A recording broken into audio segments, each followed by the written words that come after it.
Hello, Deacon Eric here.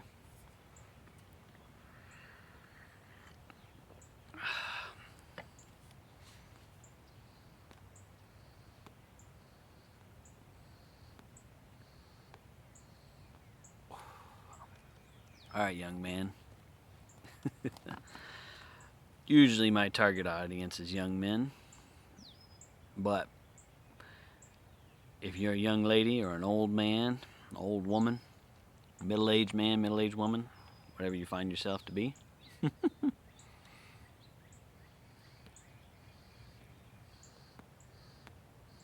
this can be good advice.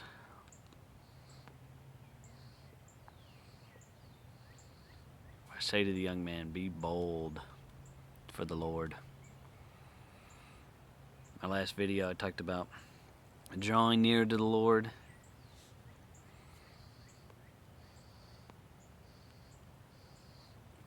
Talked about being thankful in the midst of hard times and midst of bitter things. But I also want to say to the young man, be bold.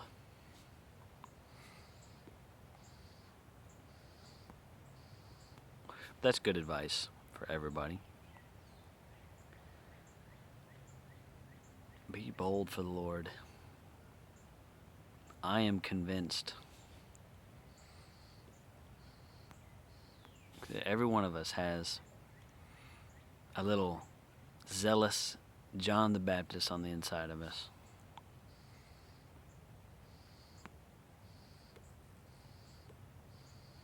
Even those who are bound up in fear, the enemy has come against you because on the inside there's a little John the Baptist that he's afraid of.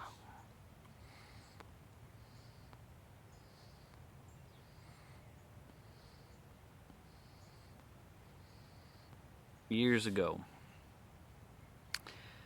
I was with a community that was trying to press into prayer, and this young lady, which we weren't that far apart, but in age, but this young woman came up to me and was like, "What do I do if my loved ones, my family, my friends, who I do care about,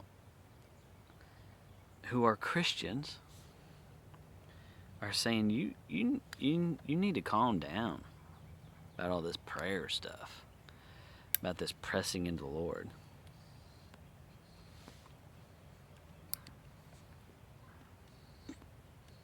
And I told her, you know what?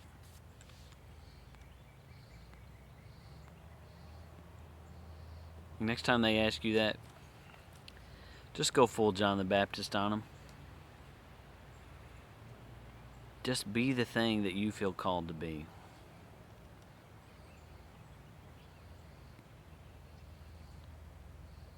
Because two things can happen. First, they'll be convinced that you're crazy. They'll be convinced, whoa, you have really lost the plot.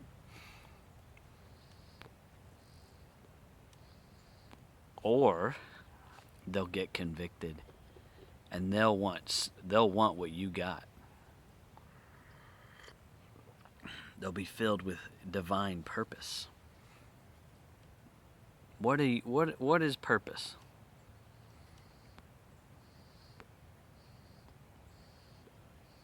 Part of what's wrong with this generation is we have no purpose. We're distracted and we have no purpose. What is our purpose? Our purpose is to worship God.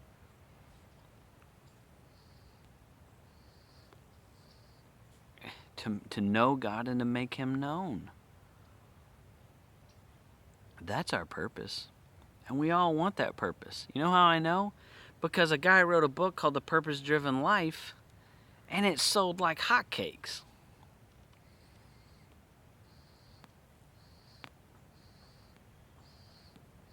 Now, I never read the book, and I don't care to, because I had a purpose. I didn't need his advice on it, and a lot of what other things he was saying, I was like, I don't really care about what this guy says. But we do need a purpose-driven life. But what is that purpose? To be bold for the Lord, that's what it is.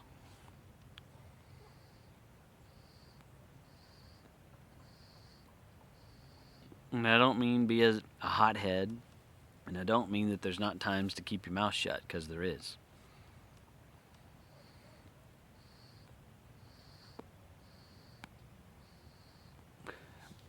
But be bold in here, in your heart. Be bold right here. Seek to have an unshakable faith that can stand the fiery trial. And what is the fiery trial? To try to push you away from the Lord. But what else is the fiery trial? To have boldness, to have a fire pushed up into you.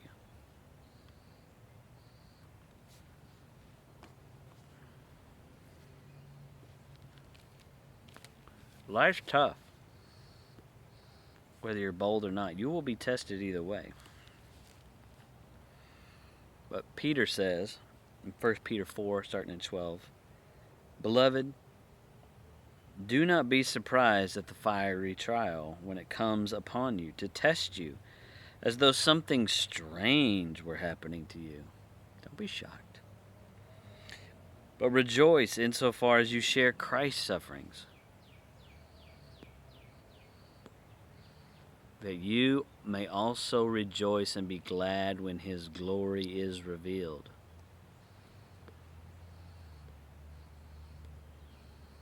If you are insulted for the name of Christ, you are blessed, because the Spirit of glory and of God rests upon you.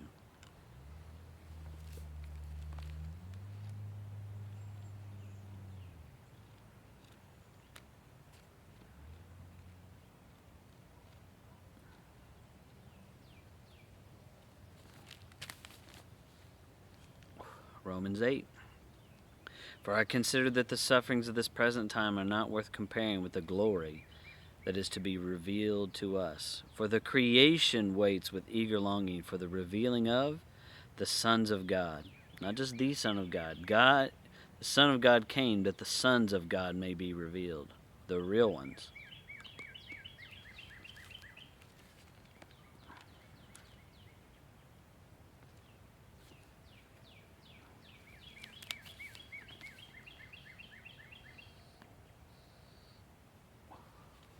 Colossians 3.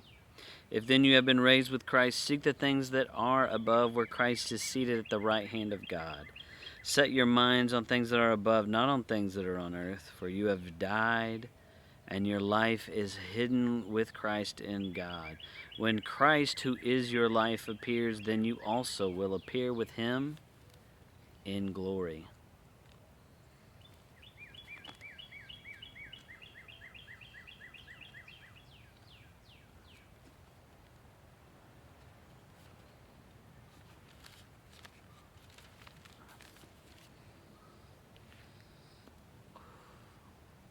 John 16.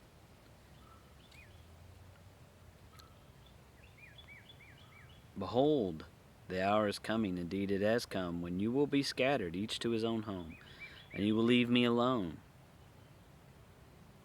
Yet I am not alone, for the Father is with me.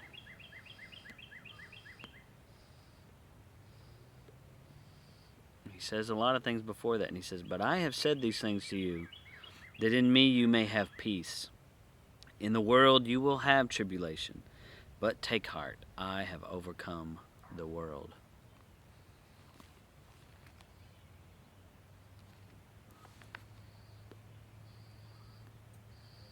And many other passages here.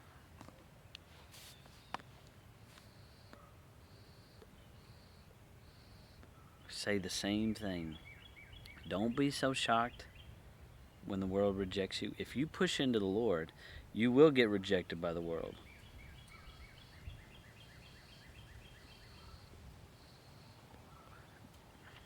He also told the disciples earlier in John that even in the synagogues, the churches of their day, the religious houses of the day, they would reject you and thinking they're doing the work of God.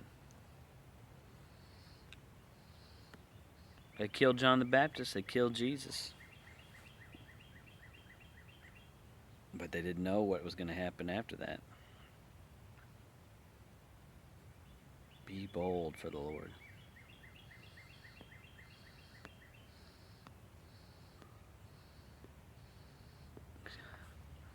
I mentioned before this young man who I had talked to, and he said he was going to this church, right? And they weren't talking about Jesus, and he's like, why don't we talk about the gospel? Why don't we talk about Jesus? And they said, why don't you calm down?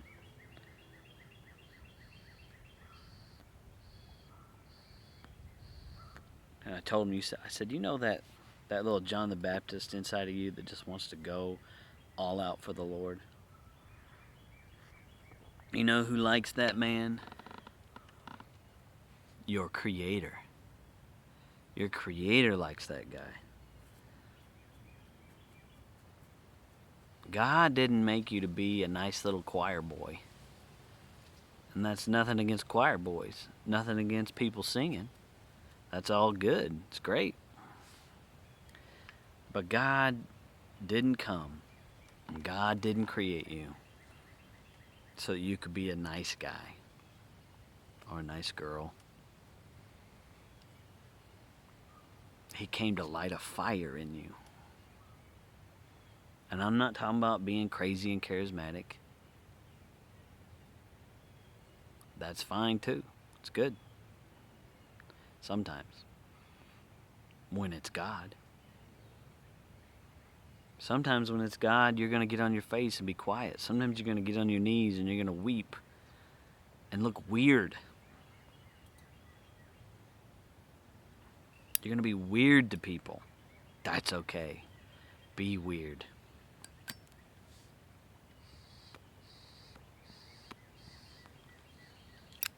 Be that guy.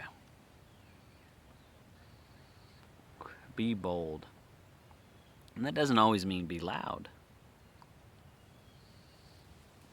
It means get a secret life with God and have a boldness and a faith in the Lord that can stand the fiery trial.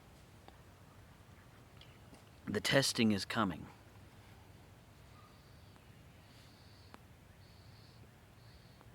Because you have a real enemy, and the world really doesn't want to hear it. They don't want to change.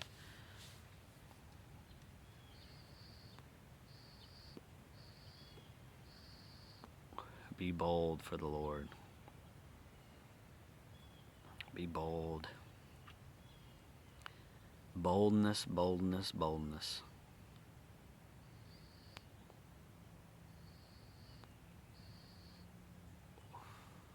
And I think the Lord I had, a dad, he would say things like this. He would say, boldness will get you in trouble. But more boldness will get you out of it.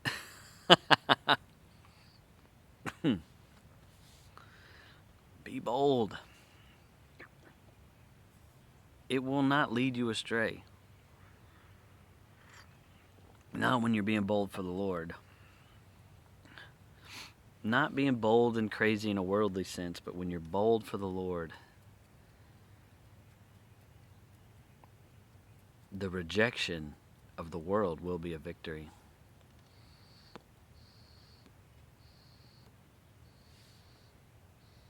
Neither the world will think you're mad, or they'll get convicted.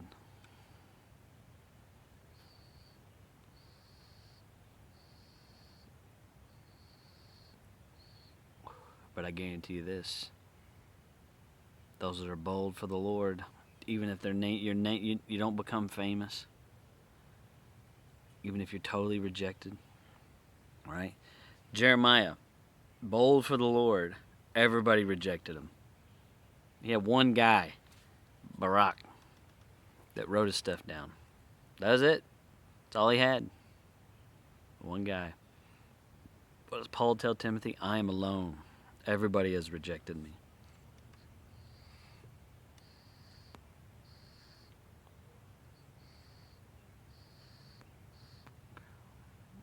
But it's worth it for the glory to come. Live for the audience of one.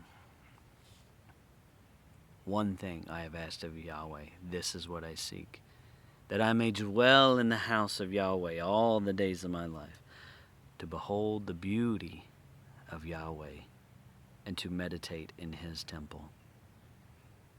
Become bold for that one thing and to get others into that place and to get out of their way. And the glory of the Lord will rest upon you, and it will give you strength for the trial.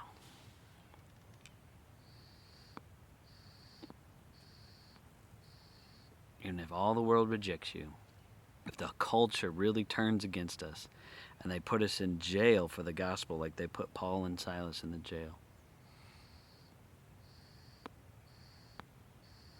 all the better. That's the kind of faith we need. That's the kind of faith we need. Then the world might change for the better.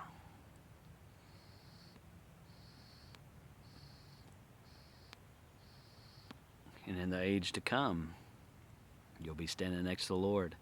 You'll be standing next to other brothers and sisters who are bold for the Lord.